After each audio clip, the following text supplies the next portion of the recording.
Mi estimado telepensante, yo sé que usted está diciendo por qué la Vanessa no nos trae alguno de los grandes expertos en el tema específicamente de Ecuador, que nos toca tan de cerca, porque el fenómeno que se está viviendo ahí, desde mi perspectiva como cientista política, es la exportación, es la reacción a la exportación del modelo de la narcodictadura que se impuso a través de Hugo Chávez primero, ¿no es cierto? Bueno, con toda la influencia castrista, castrocomunista, y que se ha ido exportando al resto de los países de Latinoamérica, capturando las instituciones por dentro de la mano con la punta de lanza del crimen organizado. Es decir, este crimen organizado juega siempre a favor de un sector político y ese sector político juega a favor del crimen organizado. Y es muy interesante tener con nosotros y que haya aceptado esta invitación Roberto Salazar Córdoba. Él es máster en financiación de la protección social de la Universidad de Maastricht, Países Bajos, máster en economía de Georgetown University, economista especializado en finanzas de la Pontificia Universidad Católica del Ecuador, ha hecho consultorías para el Banco Mundial. No se preocupe, mi estimado telepensante, ya tenemos clara la película. Él aquí nos puede contar muchas cosas interesantes. Trabajó también en el Banco Interamericano de Desarrollo, es decir, ha sido asesor de la presidencia de Ecuador en economía, en política social y combate a la pobreza. Estuvo inmerso en el proceso de dolarización. Usted sabe que todos estos procesos van de la mano también con procesos económicos. Y es ecuatoriano, obviamente. Roberto, muchas gracias, Roberto Córdoba, Salazar Córdoba, por aceptar esta invitación de esfera pública a contarle a nuestros telepensantes, ponernos al día de lo que está pasando en Ecuador y poder hacer entonces el link también con mucho de lo que estamos viendo sucede en Chile. Gracias por aceptar esta invitación. Feliz y gracias a ti y a todos los telepensantes, como le llamas tú, que me parece tan fantástica esa frase. La adoro, me parece mágica en realidad. Así que feliz, feliz, feliz de estar aquí contigo y con todos. Roberto, sí, lo que pasa es que tenemos que justamente ir cambiando nuestro estado de la conciencia para poder cambiar el mundo que nos rodea. Y en ese sentido es que este canal espera ser un aporte tanto desde la perspectiva de personas como tú, especialistas que saben muy bien de lo que están hablando, como también de lo que pueda ir reflexionando yo en paralelo. Y ahí quería hacerte una primera digamos, propuesta solamente para ponernos al día, narrar eh, sucintamente los hechos más importantes que tienen hoy día a Ecuador en los titulares de los medios de prensa nacionales e internacionales. Bueno, en este momento la situación en Ecuador está siendo controlada por una decisión radical que ha tomado el presidente Daniel Noboa Asín de declarar estado de guerra, ¿no es cierto?, por conflicto armado interno. Y esta es una decisión inédita, no la habíamos visto en realidad desde la vuelta a la democracia. Y son esas cosas que la nueva generación puede hacer eh, porque son decididos, ¿no? Es una persona que tiene casi la misma edad que el presidente Boric acá, pero la decisión de él es una decisión patriota, además que tiene el soporte del 95% de la población de Ecuador. Eh, y creo que un poquito nos marca la gran diferencia, ¿no?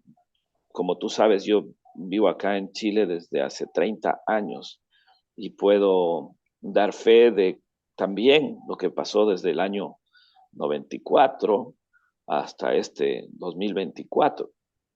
Y creo que tampoco lo hemos visto acá en todos estos años de democracia, un evento de ese tipo, ¿no? Y creo que los tiempos marcan mucho esa decisión. Y creo que Chile está yendo para allá, porque la decisión de enfrentar a estas mafias terroristas, como las ha llamado el presidente, y bien llamadas, porque eso es lo que han hecho, mafia y terror, es un asunto de vida o muerte para casi el 100% de la población, ¿no? Solamente hay una pequeña minoría de 5% que es casi, para nosotros los economistas, está en el margen de error, ¿no? Eh, que básicamente no está en favor de lo que se está haciendo.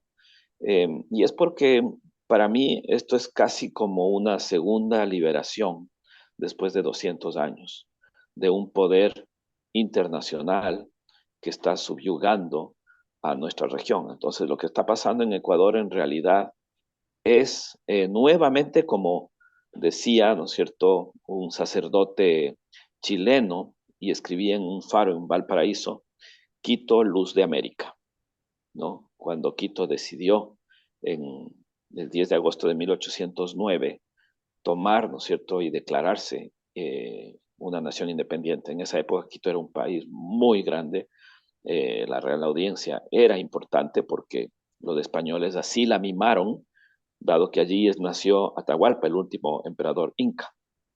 Entonces, Quito tenía una trayectoria libertaria enorme, con pensadores como Eugenio Espejo, Eugenio de Santa Cruz y Espejo. Eh, Se están festejando ahora la publicación, hace poquito fue el día del periodista ecuatoriano, porque él sacó este primer diario, ¿no es cierto?, de las primicias de la cultura de Quito. Eh, y básicamente toda esa historia y ese anhelo libertario que tiene Quito, creo que es un poco lo que le ha impulsado también a la ciudad capital del Ecuador y al país a tomar el toro por los cuernos y hacer lo que acá no se hizo en los tiempos del estallido social. Pero creo que eso es lo que se va a terminar haciendo acá porque no hay otra forma, ¿no? Por más que se resista el gobierno actual en Chile, por más que se resistieron los gobiernos anteriores en Ecuador, por más que haya lo que haya, cuando la gente tiene un anhelo libertario que está arraigado, y eso es lo que pasa acá en Chile también, entonces finalmente las familias, los hogares terminan imponiendo su voluntad por sobre las connivencias entre los poderes totalitarios de izquierda o de derecha, ¿no? Que son estatistas o monopolistas. Y todas esas elementos que incluso alguien como Nicanor Parra decía que la izquierda y la derecha unidas jamás serán vencidas. Bueno, en Ecuador en este momento se está venciendo desde las gloriosas Fuerzas Armadas del Ecuador. Pero cuéntame una cosa, Roberto, porque yo hay dos preguntas que me hago. Primero, ¿quién es Novoa?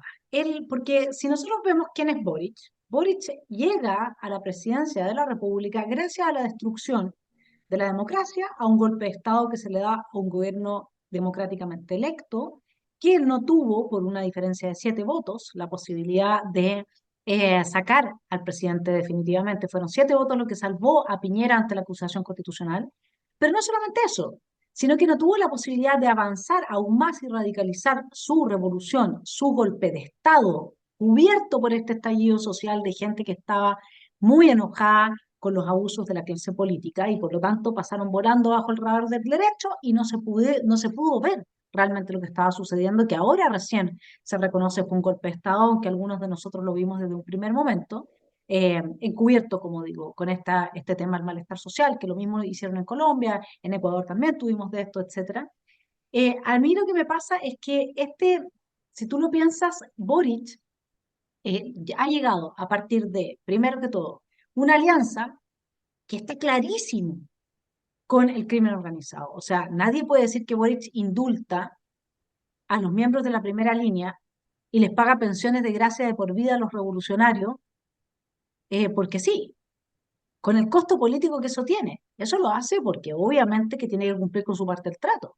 Esa es una hipótesis, mi estimado telepensante, pero por Dios que es una hipótesis plausible, porque cuando tiene cola, tiene cuatro patas y hace es un caballo. O sea, está clarísimo, ¿no?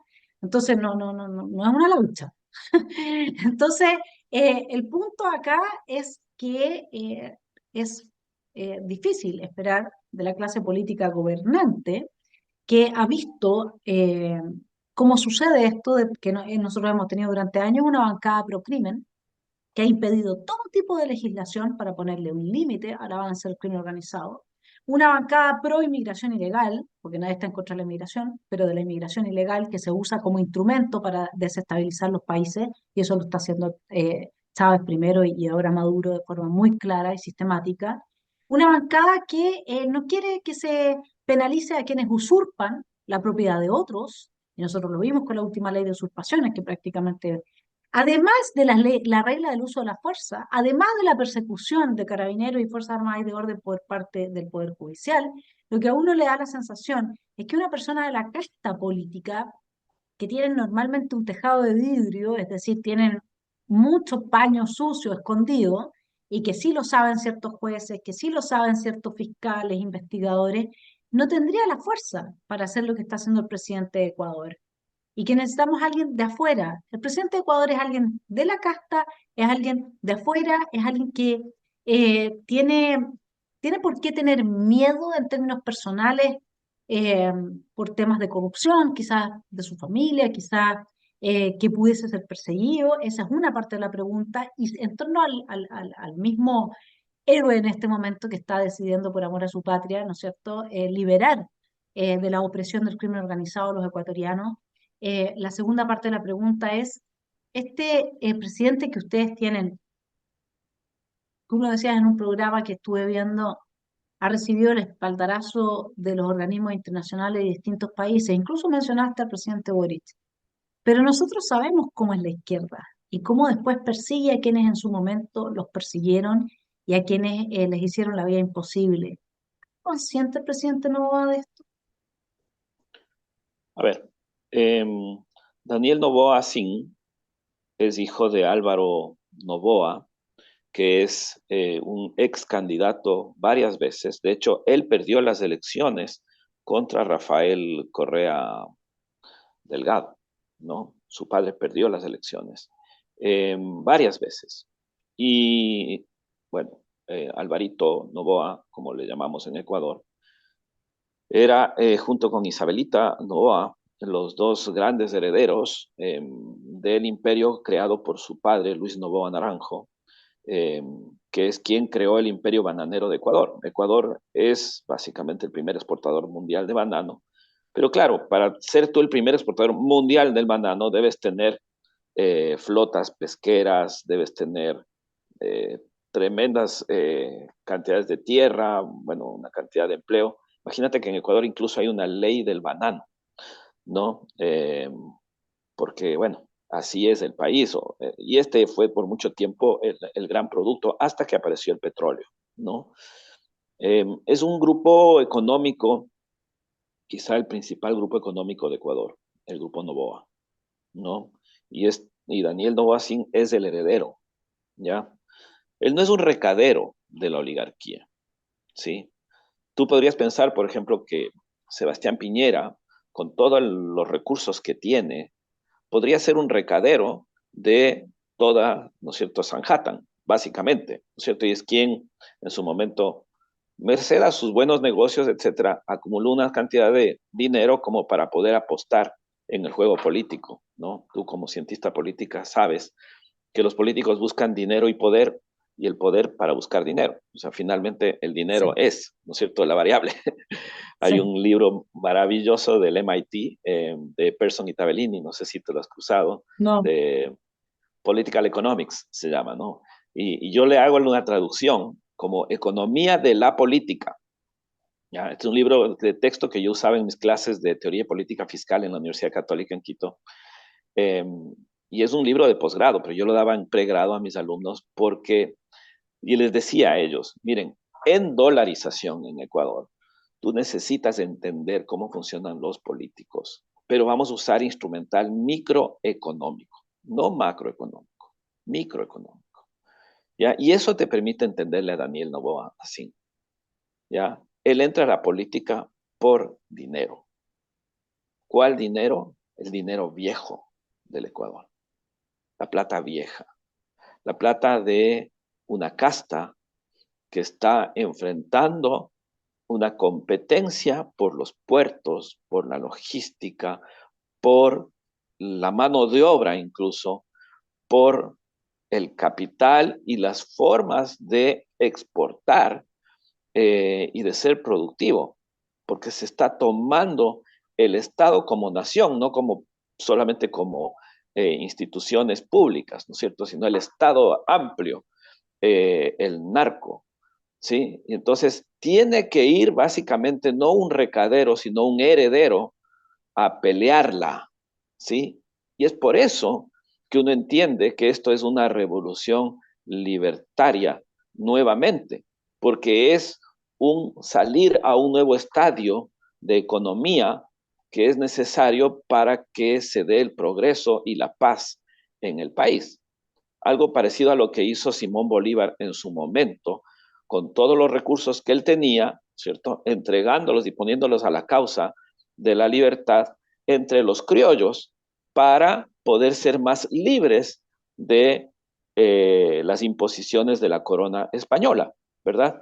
Entonces acá también hay una corona que se ha ido poniendo, ¿no es cierto? Una especie de monarquía o monarquía narco que se ha ido imponiendo desde todos estos grupos que representan básicamente los carteles de Sinaloa, Jalisco Nueva Generación, Juárez, etcétera, que son quienes exportan la droga hacia Estados Unidos eh, y que necesitaban y necesitan básicamente tener toda la organización que tienen en toda la región, porque si una variable define políticamente a América es el tema de las drogas, ¿no? Y básicamente a Latinoamérica, el gran tema de fondo contra el cual está luchando es contra este reinado, por eso digo yo que es una monarquía de lo narco, ¿no? Cuando la gente pregunta aquí en Chile si es que se parece lo de Ecuador, por supuesto que se parece, ¿ya? Porque es cuestión de ir a las comunas, ver los funerales narco, ver la cultura narco, ver la discusión que tenemos en el tema de Viña, ver todo lo que está pasando. Lo que pasa es que, claro, estuvo durante mucho tiempo oculto y callado, pero recordemos bien que desde los tiempos del general Pinochet mismo ya hubo una lucha contra estos temas, ¿no? Y los narcos originales, es más, hubo un chileno que fue el que desarrolló estos temas de la cocaína, que se fue a trabajar con Pablo Escobar en Colombia, ¿no? Entonces, Chile los ¿Era expulsó él? en su momento, ¿ah? ¿Se puede decir el nombre? ¿Quién era él? No, mira, yo lo que te recomiendo es que te veas la serie esta Narcos, que ha sido tan famosa, y empieza con esa historia. Y recomendemos a todos los telepensantes que se miren este tema para entender cómo funciona. Esta serie Narcos, ¿no? Es muy famosa, está en Netflix, vale la pena mirarla porque se entiende allí muchísimas cosas de cómo funciona y ha sido un exitazo esa serie porque finalmente te desnuda de cuerpo entero lo que pasa desde el río Bravo hasta la Patagonia, ¿no? Y esto es básicamente una variable nuestra muy ligada a una dinámica que, bueno, en el caso del Ecuador, eh, durante los años de las dictaduras ya se veía venir, porque en Colombia tú tenías al M-19, que era una narcoguerrilla, en Perú tenías a Sendero Luminoso, que era una narcoguerrilla, y el Ecuador era la isla de paz. Chile también era una isla de paz porque tenías acá básicamente hasta el año 90 un poder, ¿no es cierto?, en manos del ejército finalmente. Y bueno, el ejército era básicamente el gran combatiente contra la narcoguerrilla, ¿no? Las FARC en Colombia, y todos estos elementos hacían que en el caso del Ecuador, en los 80, hubo un presidente como León Febres Cordero, del Partido Social Cristiano, que un puntito al margen, ¿no es cierto?, un pie de página, uno de los fundadores del Partido Social Cristiano fue mi padre. Entonces conozco bastante bien la dinámica del partido.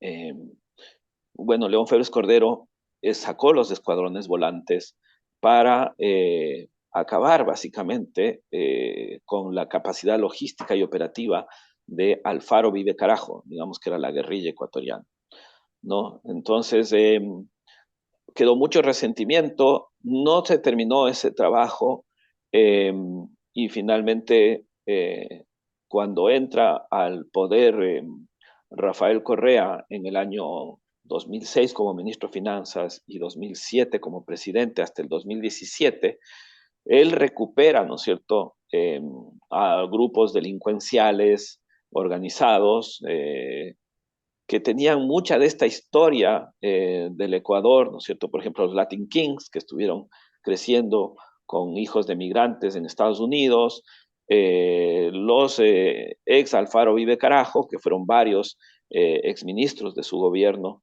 eh, y permitió entonces la migración ilegal, ¿no es cierto?, pero que se hizo constitucional por la Constitución del 2008, permitiendo que entren básicamente cualquier persona sin ningún tipo de nada, porque finalmente se daba casi ciudadanía ecuatoriana universal. Y allí se instalaron mafias como la albanesa, eh, que venían también de todo el proceso fallido del socialismo albanés, que terminó en mafias, ¿no es cierto? E incluso mafias rusas que venían también de la caída del muro, ¿no es cierto?, de Berlín y todo el glasnost y la perestroika y todo lo que pasó en, en la Unión Soviética con su caída, que terminaron en las mafias que hoy básicamente las cohesiona Vladimir Putin, ¿no es cierto?, como ex KGB, y para quien Rafael Correa, cuando dejó el poder, pasó a trabajar en radio televisión rusa como comentarista, ¿no? Entonces, tú ves básicamente que la génesis de todo este tema estuvo allí, obviamente, Rafael Vicente Correa Delgado, también economista. Él menciona que en el caso de Ecuador todo empezó el desastre después de él, porque él dejó al Ecuador con una tasa de homicidios inferior al 6 por cada 100.000 habitantes. Recordemos que Chile en este momento está por sobre el 6, ¿no? Y entonces él dice que después de él, después del 2017, el Ecuador ha llegado a esta tasa que es superior al 40, ¿no? Entonces, claro, lo que él no dice es que obviamente cuando estaban tomándose el poder y el dinero, políticamente nadie tenía por qué matar a nadie si básicamente les estabas entregando todo el país, los puertos, se eliminó la base de Manta que tenía Estados Unidos, que era la que hacía el control del tema de las drogas. Entonces, toda esa historia hay que decir la verdad como es, ¿no? Y creo que en este tema hay que hacer las cosas de manera analítica, ¿ya? Porque eso no se trata de irse contra nadie, sino irse a favor de todos. Y creo que eso es lo que está haciendo el presidente Novoa, poniendo en orden las cosas, porque finalmente hay un hierro intelectual de la izquierda pensando que puede utilizar al lumpen eh, como su grupo de ataque, eh, pero es una estrategia desesperada, equivocada, peligrosa, que finalmente les pasa factura, porque terminan judicializados y terminan en el orden de las cosas como tiene que ser, ¿no? Es bueno siempre decirles a las personas de izquierda que ese no es el camino, y que el camino más bien es una lucha democrática, que es una lucha por las ideas. Y claro, está bien discutir desigualdad versus libertad, que es como el clásico, ¿ya? Yo me voy siempre por la libertad, puedo convivir con mis amigos de izquierda que van por la igualdad, podemos debatir, podemos ganar o perder elecciones, y ese es el juego democrático liberal, ¿no es cierto?, de Occidente. pero cuando ya entramos en una situación en la cual se disputa ese gran poder de Occidente desde los BRICS, con Brasil tras el Foro de Sao Paulo, con Rusia por este tema, con básicamente India, que también está tratando de salirse de eso, y le están tratando de reemplazar la I de los BRICS por Irán, ¿no es cierto? Eh, Más China, por supuesto, con su revolución cultural, ¿no es cierto?, de Mao, y Sudáfrica, que trata de no entrar, pero que se le ve ahora muy metida por la fuerza de los hechos, por ejemplo, en La Haya, denunciando a Israel, ¿no es cierto? Entonces, claro, los BRICS están básicamente organizados. A mí me tocó estudiar en el Reino Unido también y ganar un premio ahí por una investigación que hicimos sobre el diálogo hexagonal, que trata todos estos temas como herramienta de cohesión social y de inversión de impacto. Y ahí veíamos el riesgo de los BRICS y todo este tema de la energía como uno de los grandes debates que se venían. Estoy hablando del año 2006, ¿no? O sea, ya son algunos añitos de esto. Y bueno, finalmente tú ves que hay mucha gente que está inmersa en esa lógica BRICS de usar todos los medios posibles, legales, ilegales, drogas, mafias, todo lo que se cruce, como decíamos en Ecuador, para disputar el poder.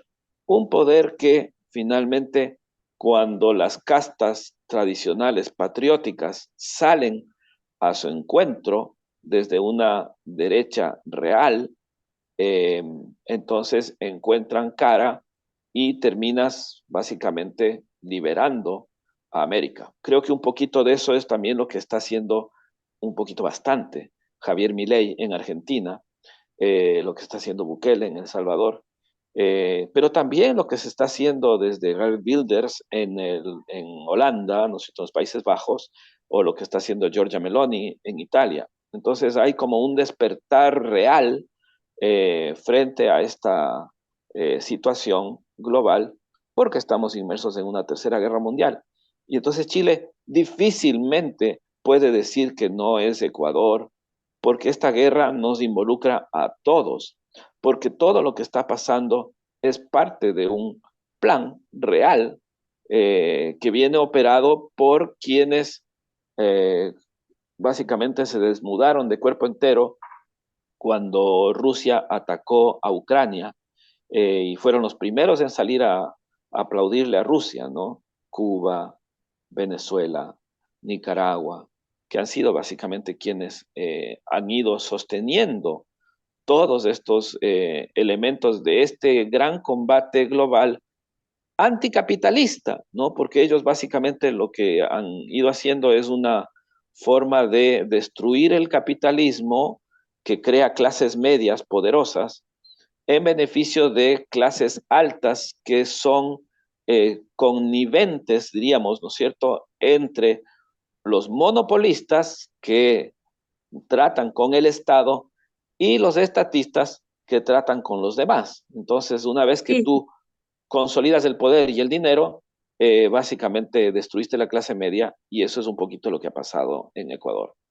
claro, pero eso está siendo denunciado por Vox en España, por la Alternativa para Alemania en Alemania, por Meloni en Italia. Este es un proceso que no viene de Nicaragua, de Venezuela, ni de Perú, ni de No, no, Ecuador. no, Este de es un los BRICS, proceso ¿no?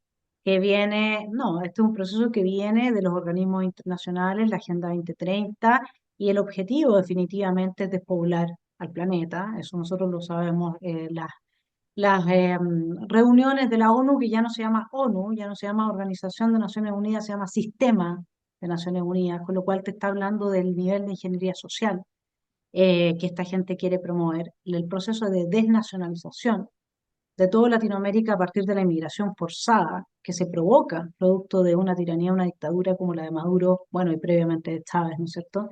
Todo eso, todo lo que sucede en el fondo es que aquí no hay una denuncia sistemática de parte de quienes como Trump o Bolsonaro o Meloni. Algo ha hecho Vox, pero porque el vínculo entre los socialistas y Podemos y el señor Maduro o el señor Chávez era muy obvio, era muy evidente, era fácil denunciarlo, ¿no? Pero nosotros en Chile tenemos otro tanto, digamos, nosotros en Chile tenemos al Partido Comunista que mandaba que cuando a Raúl Reyes, ¿no es cierto?, lo matan, líder de la FARC, en su computador pillan 300 correos de intercambio con el Partido Comunista chileno para entrenar a la guerrilla del sur de Chile.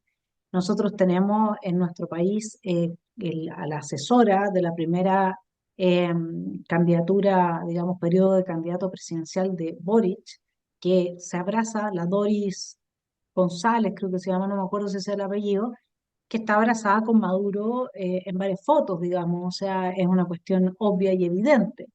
Y luego lo que nosotros tenemos con los dos proyectos constitucionales, sin duda el primero con mayor énfasis que el segundo, son proyectos de desmantelamiento del país con un empoderamiento, sobre todo el primero, pero el segundo también, un empoderamiento importante de el crimen organizado y su capacidad de penetrar los países en la medida en que se neutralizaba en el segundo a las Fuerzas Armadas y de Orden y en la medida en que primero le aseguraban el derecho a la comunicación a quienes estuvieran presos en las cárceles, ¿no es cierto?, en dos artículos. Entonces, ya con eso tenía, digamos, las cárceles transformadas en los centros de operación, que es lo que ha pasado en Ecuador, que es lo que ha pasado en Venezuela, ¿no es cierto?, centro de operación del narco, que en el fondo están muy cómodos ahí, y mientras en Chile resulta que hoy día tenemos se acaba de fallar en contra de dos gendarmes. Gendarmería también está siendo atacada por el Poder Judicial. Imagínate si Gendarmería, si un gendarme no se atreve a ponerle un límite, con esto no estoy justificando ningún tipo de abuso, pero el caso en particular era el caso de una persona presa con más de 28 cargos, delitos, etcétera. O sea, era alguien que tenía prontuario de mala actitud dentro de la misma cárcel. Entonces tú tienes un poder judicial que empieza a perseguir a tus carabineros, como lo hace la Fiscalía en Chile, cuando el carabinero pone orden frente al criminal, o como lo ha hecho el Poder Judicial con las Fuerzas Armadas, y ahora también se está haciendo con Gendarmería, está claro que se le está entregando la institucionalidad al crimen organizado. O sea, se le está dando carta blanca para que hagan lo que quieran. Piensa tú que la denuncia de Tomás Moschetti, que nosotros tenemos el puerto San Antonio, que es el puerto de mayor exportación de droga del mundo, o Así sea, es. el modelo que vincula a la extrema izquierda con el crimen organizado, primero, blinda a la extrema izquierda de no tener que hacer ellos la revolución. La parte violenta se la dejan al crimen organizado. Y luego, dado que el crimen organizado genera una cantidad de recursos inmensa porque vive de los drogadictos en Europa y en Estados Unidos, tienes un mar de dinero que financia la captura de millones de gente. Y entonces ese triángulo entre extrema izquierda, crimen organizado, narcotráfico, terrorismo y consumidor de droga norteamericano o europeo, es de un éxito político increíble y ahí es donde tienen, y todo esto se desarrolla y se designa desde estos organismos internacionales donde empezó todo este proceso, uno diría, principalmente después tú ves en el Foro de Sao Paulo la expresión latinoamericana, pero Yo, la toma interior de los organismos internacionales mira, se empieza a gestar con la caída del muro de Berlín. sí, a ver, eh, yo creo que estos organismos, como todo ente público e institucional, tienen procesos, ¿no? Recordemos que muchos de ellos nacen en Bretton Woods después de la Segunda Guerra Mundial y nacen con fines interesantes de paz, ¿no? El Banco Mundial, el BID, Naciones Unidas, todos estos organismos surgen con una dinámica que fue muy interesante al principio, ¿ya? Sí, Entonces, claro, digamos, el asunto es que, claro, la guerra cultural, ¿no es cierto? Gramsciana, de Frankfurt, de mayo, ¿no es cierto?, de 68, todo lo que sabemos que ha estado actuando desde este posmodernismo y este relativismo que tenemos, los organismos, como todas las instituciones, son permeables a eso, ¿no? Y obviamente cuando tú te tomas la academia y los académicos son los que van a los organismos, entonces terminas teniendo organismos que son funcionales, ¿no? Pero yo no les daría tanto peso a ellos, porque finalmente son organismos no más, ¿ya? Es lo mismo que el Estado, es Estado, las instituciones públicas son instituciones públicas no Pero más, tú sabes por qué yo ¿no? le doy peso, Roberto, le doy peso porque en Chile No, no no, se sí, sí, sí, no, pudo yo te entiendo, aplicar yo te mano entiendo. dura. No te puedes defender del crimen organizado porque salen desde la Comisión Interamericana de Sí, Derechos sí, Humanos y te hacen un juicio, por lo tanto tienen neutralizada a la casta claro. política que podría animarse a defender el Estado-Nación del gobierno de este crimen Bueno, organizado. pero no te olvides que en Ecuador también actúan y es igual, ¿no? Sí, por Entonces eso la te pregunta pregunto, es, ¿cómo lo hacen ahora? claro, No, ¿cómo lo claro. hacemos? Eso, es que hacia allá estoy yendo, ¿ya? Y por eso es que me fui al tema de los BRICS. Pero tú topaste un punto que no quiero soslayar de ninguna manera porque es importantísimo. Tú topaste el tema de Davos, ¿ya? Porque, a ver, la gente de Davos finalmente utiliza a Naciones Unidas y a los organismos y les financia para sus fines. Pero a ver, ahí son viejas discusiones económicas. Son gente que quiere el poder y el dinero, y el poder para el dinero, nuevamente, ¿ya? Entonces, el tema está allí, ¿sí? Y obviamente utilizan tanto a los organismos internacionales como a los BRICS en beneficio suyo, y hacen todo lo que hacen. A ver, yo tengo información de primera mano de gente que ha estado en Davos, que te dice que hay tres variables que ellos no pueden controlar. Uno es la población. De allí entiendes todo lo que estamos viviendo, ¿no es cierto? Ya, uno es ese. Porque claro, efectivamente es muy cierto que se nos avecina una situación en la cual vamos a tener la mitad de los alimentos para los humanos. Entonces, hay que resolver esa variable. Es sencillo, ¿ya? De entender. Cuando tú entiendes el dato, hay que tomar una acción, ¿sí? Entonces, yo diría que la solución allí es meter más tecnología, y hay mucha discusión en el Reino Unido sobre esto, en lugar de tomar una decisión de matar gente, ¿no es cierto? ¿Sí? Es la vieja discusión de Samuelson, cañones versus mantequilla, ¿no? O sea, ¿cómo hacemos para producir más mantequilla en lugar de producir más cañones? ¿Sí? Ese es el primero, la población. El segundo es la tecnología. No hay control sobre el tema de inteligencia artificial. No hay control. Y ese tema se nos va a ir de las manos y vamos a terminar en un estado en el que nadie sabe. Lo mismo que pasa con el tema de la población. O sea, de que viene la guerra, por el un lado, y de lo segundo, la tecnología está en un nivel de avance en el que ya no la puedes frenar. Y la discusión más bien entre China y Estados Unidos es por el 5G, ¿verdad? Eh, y todo el control que vas a tener con el Internet de las cosas, con el cual a través del Internet vas a poder poner a caminar a todo aquello que tenga energía suficiente para moverse solo. Entonces, ese segundo tema es un temazo y allí es donde está realmente la gran batalla.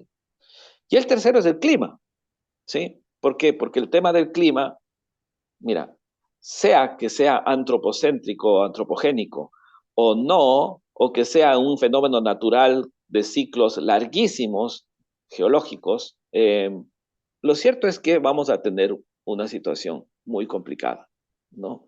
Eh, entonces, claro, muchos dicen, échale la culpa a las vacas, échale la culpa a los humanos, eh, y de nuevo, yo creo que si uno usa la variable de tecnología para resolver el asunto, no tienes que poner impuestos verdes, ni tienes que poner límites.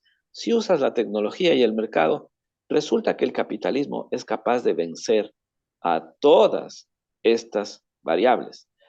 Hay suficiente tierra que si es que es productiva, alcanza para la cantidad de gente que tenemos nosotros y más. Entonces, es cuestión de ponerse a dialogar sobre acuerdos de proyectos de inversión de impacto que permitan país por país, comuna por comuna y región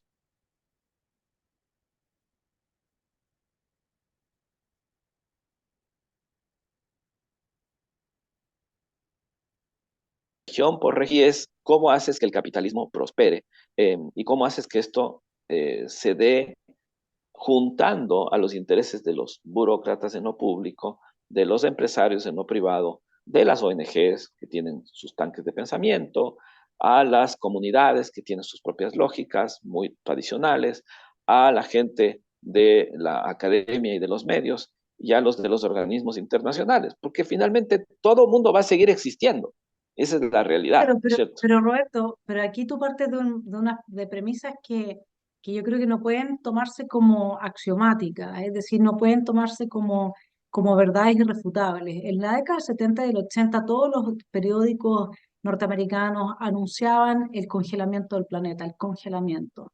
De ahí Al Gore anunció el calentamiento al nivel que ya tendríamos que tener a California bajo el agua, y eso no ha pasado. El tema de que nosotros sí o sí vamos a Exacto, enfrentar una situación climática horrorosa, no, el hecho de que cambie el clima y que haya lugares que evidentemente vaya desertificándose, avanzando la desertificación, que haya que tomar medidas y que se pueda paliar ese tipo de situaciones, de ahí no se sigue que en otros lugares no efectivamente se esté descongelando, exacto, esté surgiendo exacto. Y ese mucha. es el punto que yo te hago. Y el otro punto que es importante también tener en consideración, que si tú me dices que va a haber un problema de crisis alimentaria, entonces, ¿por qué están destruyendo la industria agrícola en Europa y lo están haciendo también en la medida que pueden en Latinoamérica? Aquí no hay ninguna, acá, Exacto.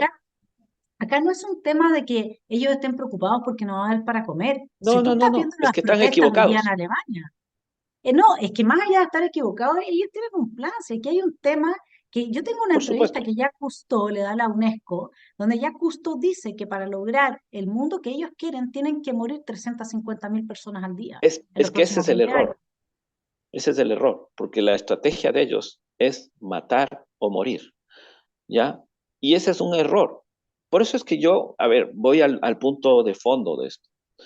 Esto básicamente es una guerra, ni siquiera económica ni política, es una guerra espiritual. Y cuando yo te digo que están errados, es porque ellos están matando, que es una cuestión demoníaca, Así ¿sí? es. Ya, entonces, claro, demoníacamente, básicamente murió Jesucristo en la cruz. Pero lo que nosotros, los cristianos, creemos no es en la cruz, sino en la resurrección, ¿ya? Y nosotros sabemos que cuando tenemos al bien supremo y eterno de nuestro lado, todo puede ser como 777 y no 666, porque van a errar una, otra y otra vez. Entonces, este es el tema súper de fondo. Claro, estoy totalmente de acuerdo. Espérate que te silenciaste, Roberto. Apretaste el botón. Ahí sí. A ver, Sí, es que me estaba entrando una ahí sí. llamada. Cuando yo digo que ellos están errados y están equivocados, es porque esta gente perdió todo sentido de moral, Así es. ¿ya? Y ni siquiera es una discusión ética, es una discusión moral, ¿ya? Mm. Es una discusión sobre el bien y el mal. Entonces, para ellos está bien, porque estamos en el relativismo, matar, ¿sí? Se volvió sí. Aunque sea vía toda la destrucción de la familia, ¿no?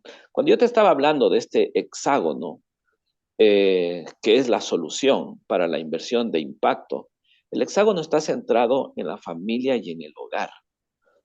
Y esa familia y ese hogar está centrado en el bien superior y eterno.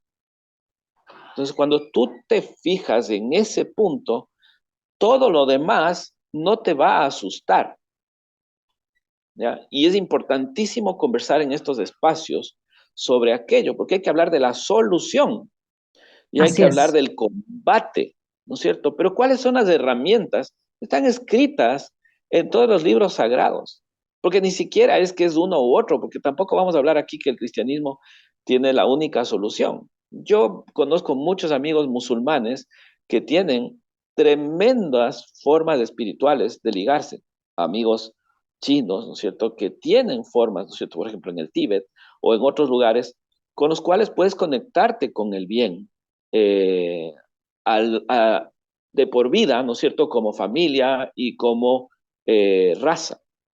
Entonces, se trata aquí de hacer un esfuerzo ecuménico eh, para poder tener todos una visión como la que tenía.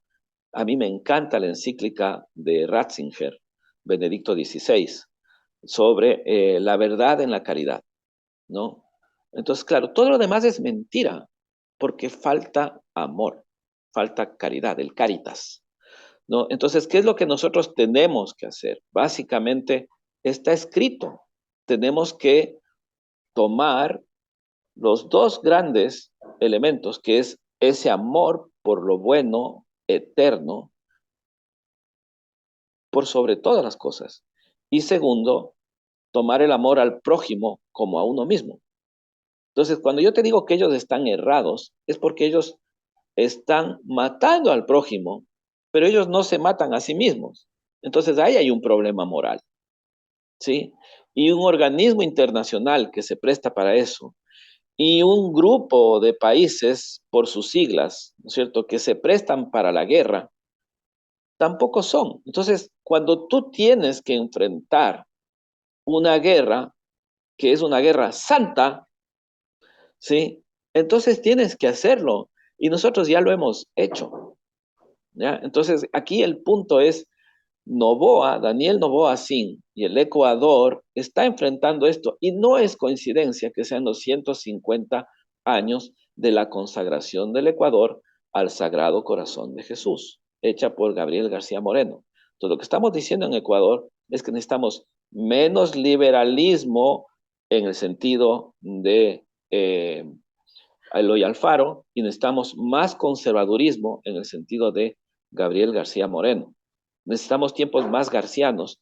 Y claro, es curioso porque Daniel Noboa Sin es una persona que viniendo de esta generación que ha estado sujeta a todas estas fiebres inoculadas a través de los medios, de la propaganda,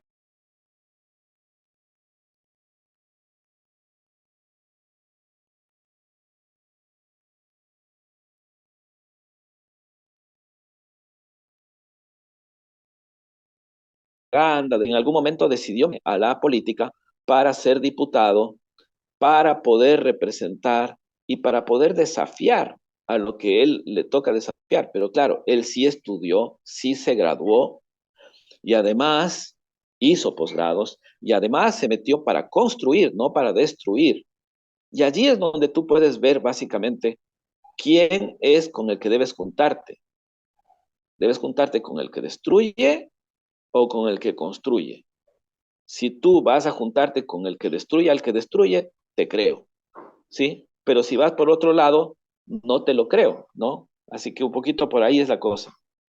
Roberto, una pregunta, porque bueno, claramente esta es una batalla espiritual que también se manifiesta en los modus operandi, ¿no? El crimen organizado es de una crueldad eh, digna de... Y es muy impresionante que a pesar de la crueldad del crimen organizado y del victimismo, que es el marco en el que ha proliferado la política identitaria del progresismo, la extrema izquierda de construccionista, del relativismo, etcétera, a ellos nadie critica a la mafia y al narco. O sea, si tú lo piensas, nunca hay una crítica moral real. La gente envidia al que se hizo su plata, su dinero, trabajando y quiere igualdad, pero nunca critica al narco que vive como un multimillonario a costa de la esclavitud de mucha gente y a costa de la violencia y a costa de la crueldad y de el vicio, ¿no es cierto?, la destrucción de la vida de muchas personas. Esa crítica no se le hace. El narco como que está impoluto moralmente en términos sociales, de discurso social. Sin embargo, nosotros sabemos que ahí hay, de hecho, los asesinos en Cabo Palma, por ejemplo, en Chile, tenían un altar satánico en su casa, ¿no? O sea, hay una dimensión teológica en esa decisión por el mal, por el daño, por la destrucción de la que tú hablabas. Y ahí te quería preguntar, viendo cómo está subiendo en Chile el nivel de criminalidad, cómo va aumentando, cómo no se hace absolutamente nada. Lo único que se hace es la persecución de los carabineros que en su minuto salvaron a Chile el 18 de octubre. Nada más. O sea, uno no ve noticias, a los carabineros se les implementa una especie como de protocolo que suspende su presunción de inocencia. O sea, acá Me imagino que tú te has enterado de estas cosas eh, y tú ya viste que en Ecuador se llegó a un límite, a un extremo. eh, ¿Cómo ves tú la situación de Chile? Porque además nos gobierna y un tercio del país está a favor democráticamente de gente que está a favor del crimen organizado, que indulta y paga pensiones de por vida a quienes destruyeron el país durante meses, del 19 de octubre en adelante, si no hubiese sido porque llegaba la pandemia. ¿Cómo ves tú la situación? Mira, Chile está quemado en un tercio, ¿ya? Mira el número. Hay un tercio de Chile que soporta, haga lo que haga o no haga lo que no haga el gobierno actual. Dato, permanente. Tú miras la academia, ¿no es cierto? Y ahí está, ¿no es cierto? Es el 30% de personas que les da lo mismo mientras haya destrucción. Ese es un tercio de país que está equivocado, porque está en una cultura de muerte y destrucción, ¿ya? Entonces, básicamente, cuando tú tienes que un tercio de las personas te dicen que deberían orinar en un casco militar, aunque no lo digan, ¿sí? Entonces es un país que está quemado en una tercera parte. Y esa es una pena porque, claro, las otras dos terceras partes tienen que bregar para unirse frente a eso. Ya. Ecuador está quemado en un 50%, porque o sea, mira tú las elecciones últimas, ¿sí? Y la gente que está en esa estrategia de destrucción casi alcanza el 50%. ¿En cuánto tiempo Chile va a llegar a tener ese 30% que se convierte en 50%? Esa es la pregunta de rigor, ¿ya? Y mira que es curioso que ahora hicieron en la última cadena un número especial sobre Ecuador, ¿ya? En la última investigación de CADEM preguntan, y es curioso porque hay un tercio que dice que no está de acuerdo con que el presidente de Noboa haya hecho eso. Dice exactamente el mismo tercio, es curioso, y uno es economista y estadístico, y haces los análisis y cruzas. Bueno, o sea, no solamente es que están mirando hacia Chile, sino que están mirando hacia el mundo de esa forma, ¿ya? Cuando tú le preguntas al ecuatoriano, él lo mira más bien hacia el país, ¿ya? Y en cambio, a la hora del té, eh, el ecuatoriano como que está más ligado al mundo, porque estás en el Ecuador, ¿ya? Y Claro. tienes mucha más conexión. Acá estamos, digamos, en el fin del mundo, e históricamente así ha sido. Eh, y claro, la gente como que abre las cortinas y entra la luz. Entonces tú tienes ahora que el 95% de la gente dice, vamos a destruir la destrucción, ¿ya? Y no se trata de que haya llegado a un bliss point la situación, a un punto de saturación. No, no, se trata de que en el Ecuador se ha hecho un trabajo, pero absolutamente sistemático, de trabajar los temas de la fe nuevamente, porque no te olvides una cosa, Quito es una capital religiosa de las Américas, ¿ya? Y allí es donde está la luz de América. Eh, Piensa tú que Huayna Cápac tiene dos hijos, Huáscar y Atahualpa, que entran en guerra civil. ¿Y quién gana? Los equinocciales con Atahualpa, ¿sí? Y básicamente, si no es porque llegan los españoles, básicamente el imperio inca estaba asentándose sobre Quito. Por eso que tú cuando vas a Cusco o vas a Lima, no tienes el nivel de iglesias que tienes en Quito centro, ¿ya? Y Quito tiene el centro histórico colonial más grande de América Latina, incluso más que México, ¿sí? Y el Zócalo y todo ese tema. Y es porque Quito, finalmente los españoles entendieron muy bien que era la capital religiosa de América. Entonces le regalaron con todas estas maravillosas iglesias de oro y todo, porque allí estaba, digamos, el dios Sol, su sangre era el oro. Entonces, el Ecuador ha estado desde antes de ser Ecuador, desde cuando era Quito y desde antes de ser Quito, siempre marcado porque hay días sin sombra, porque cae el sol directamente el 21 de junio, ¿no es cierto? Y es básicamente el Inti Raymi, ¿no es cierto? Y es el día en el cual es el día sin sombra, es el día en el que se presencia la grandeza del Dios Sol, ¿cierto?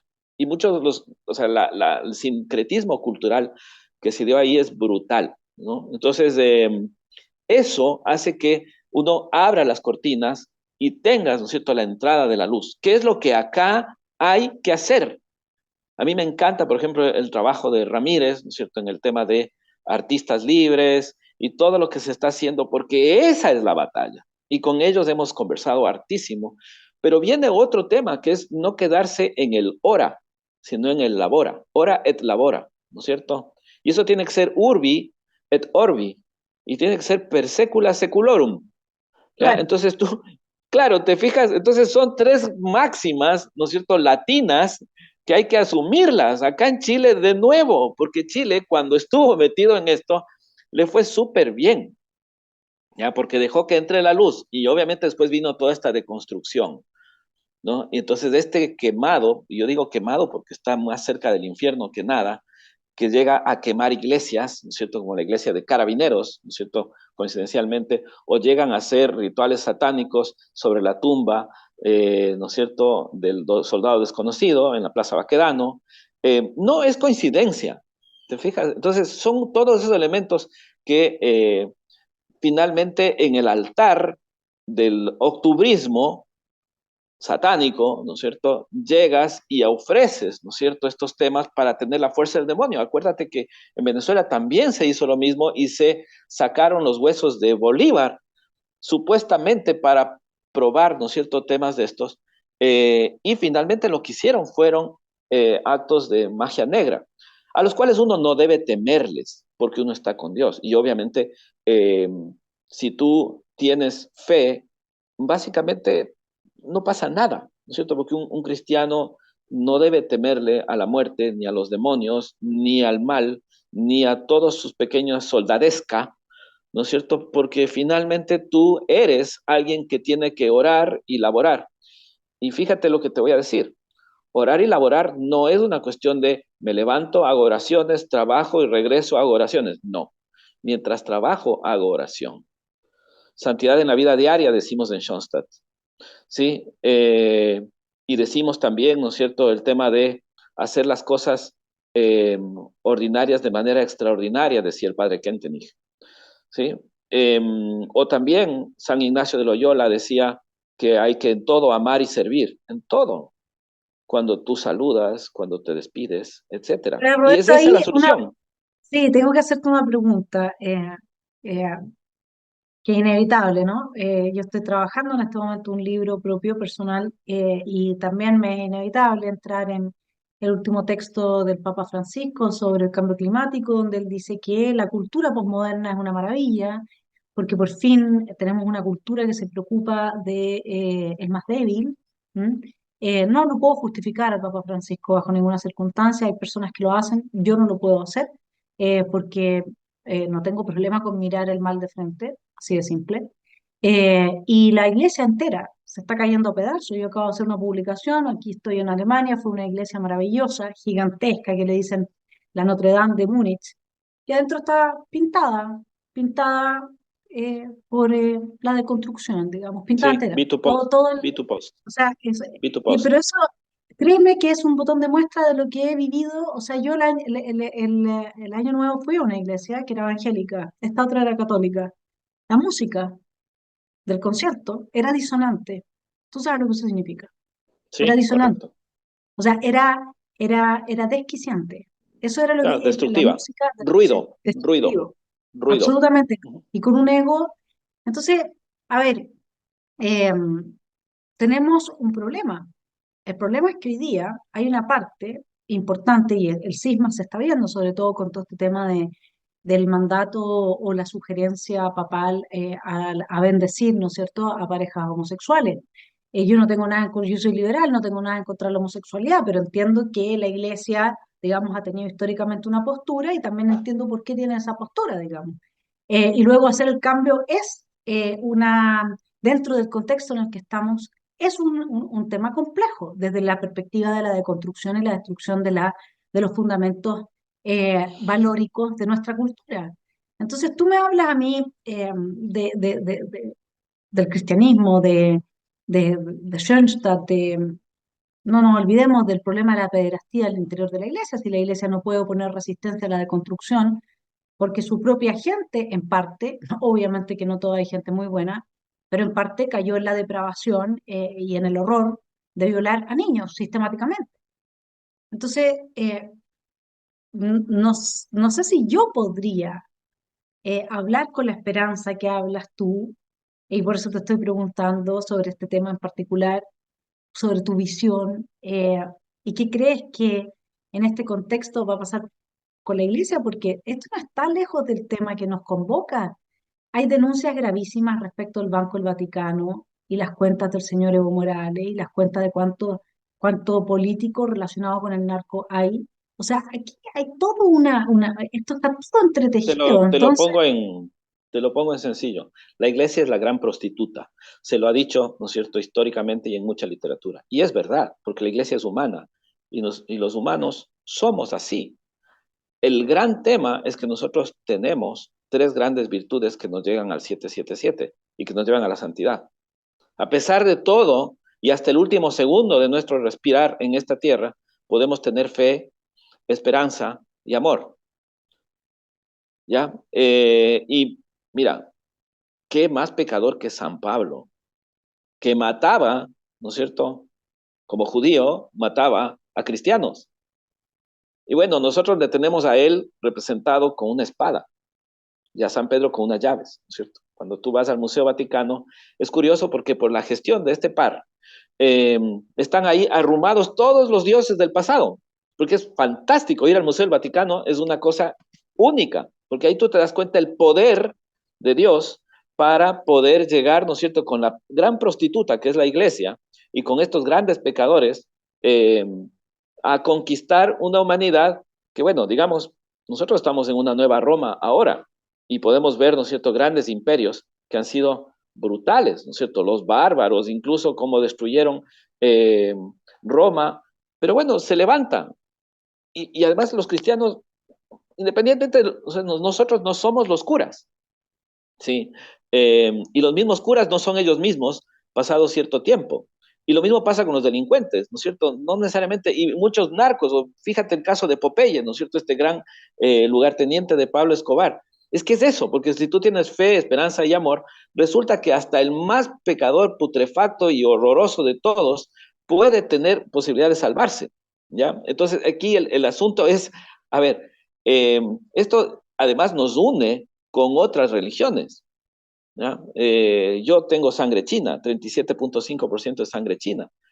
Y mi abuelo venía, ¿no es cierto?, huyendo de toda la matanza que hacían a todas las familias, eh, a los familiares del último emperador Puyi, ¿no es cierto?, de la dinastía Shang.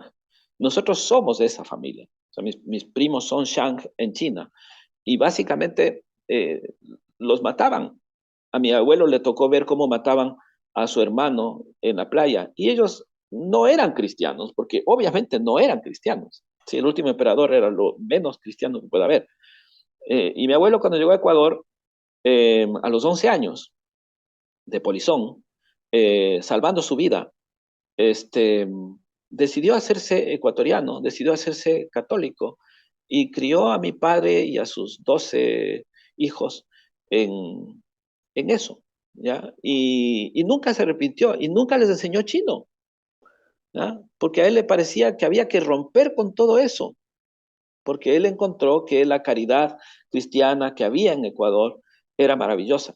Y bueno, a veces uno no lo entiende hasta que estás en Quito y ves estas maravillosas iglesias, ¿no es cierto?, en la cual los indígenas se arrodillaron. Ellos tampoco eran cristianos, ¿te fijas? Pero se hizo todo un trabajo para que las cosas funcionen. Y obviamente que ha habido abusos y que ha habido un montón de tonteras. Yo le hacía un dato a un amigo sobre el tema de educación. Le decía, ¿tú sabías que ha habido muchas más violaciones a niños en los colegios públicos per cápita que en los colegios de la iglesia? ¿Ya? Decía. Y se supone que la ética masónica es casi tan rígida, ¿no es cierto?, como la ética cristiana, ¿sí? Y además, los masones también tienen el tema este de gran arquitecto del universo, ¿cierto? Y bueno, vamos contando, ¿no? Entonces, aquí nadie se salva y tampoco se trata de juzgarle al otro, sino de salvarle al otro. Entonces, nosotros de acá, si empezamos por el juicio, vamos a entrar de nuevo en la lógica demoníaca de juzgar desde el ego y no servir al otro desde el amor. Y creo que ahí está el punto. Entonces, sí, efectivamente, yo no justifico a nadie, yo trato de salvarme a mí mismo y busco la santidad. Y soy un súper, hiper, recontra pecador del cual pueden decir todo lo que se les ocurra. Y yo mismo, ¿no es cierto? Voy y me confieso y hago mis cosas porque finalmente tengo la fe, la esperanza y el amor como para decir, hasta el último día tengo el boleto de la lotería. ¿Sí? Como para poder tener una vida eterna. Hay gente que no cree en eso y cree que se muere y termina ahí. Está bien, te fijas. O sea, yo también soy liberal en ese sentido, porque no te olvides una cosa, para ser católico de verdad, tienes que ser liberal, porque el catolicismo viene de la universalidad, ¿cierto? Ser católico es ser universal. Y yo siempre digo, a mí me encanta cuando voy a Europa, voy a África, voy a Asia, voy a todos los continentes y siempre hay una iglesia y yo puedo ir y rezar católicamente en cualquier país del mundo.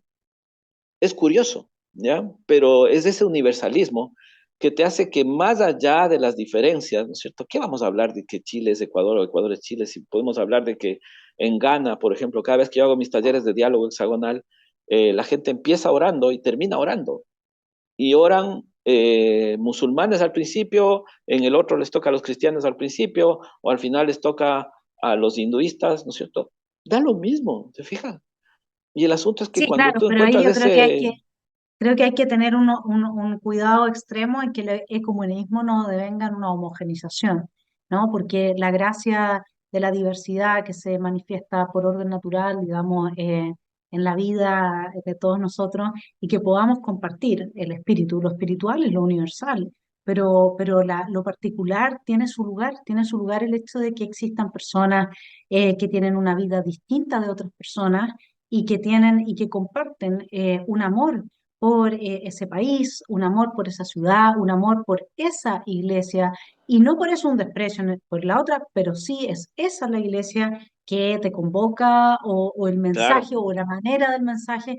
Entonces a mí yo creo en el ecumenismo en la medida en que se respete claramente la identidad de quienes forman parte de ese espíritu. Sí, y ¿sabes ecumenismo cuál es es solamente... Ujú. sabes cuál es la solución ahí? Está también escrito para nosotros los católicos, por sus obras los conoceréis, por sus obras los conoceréis. ¿Ya? Por ejemplo, cuando yo converso, yo nunca oculto a nadie que soy de derecha y que soy católico, en cualquier parte del mundo. Y eso es mi identidad, ¿ya?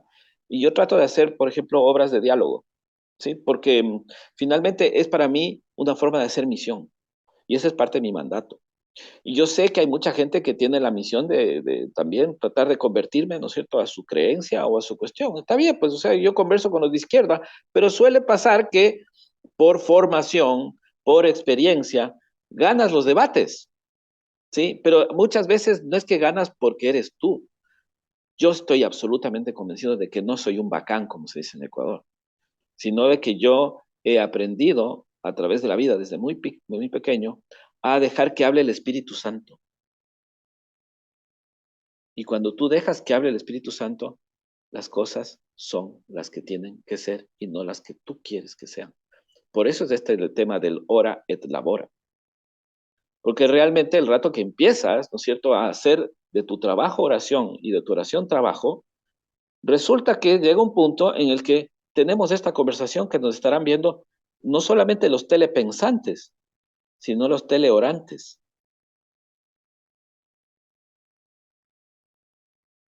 Bueno, y esperemos que le haya sido aporte. Aquí hemos dado, hemos entrado en todas las facetas ¿Querías a hablar con partir un de un quiteño? Ahí fenómeno. tienes un quiteño. Sí, bueno, está muy bien.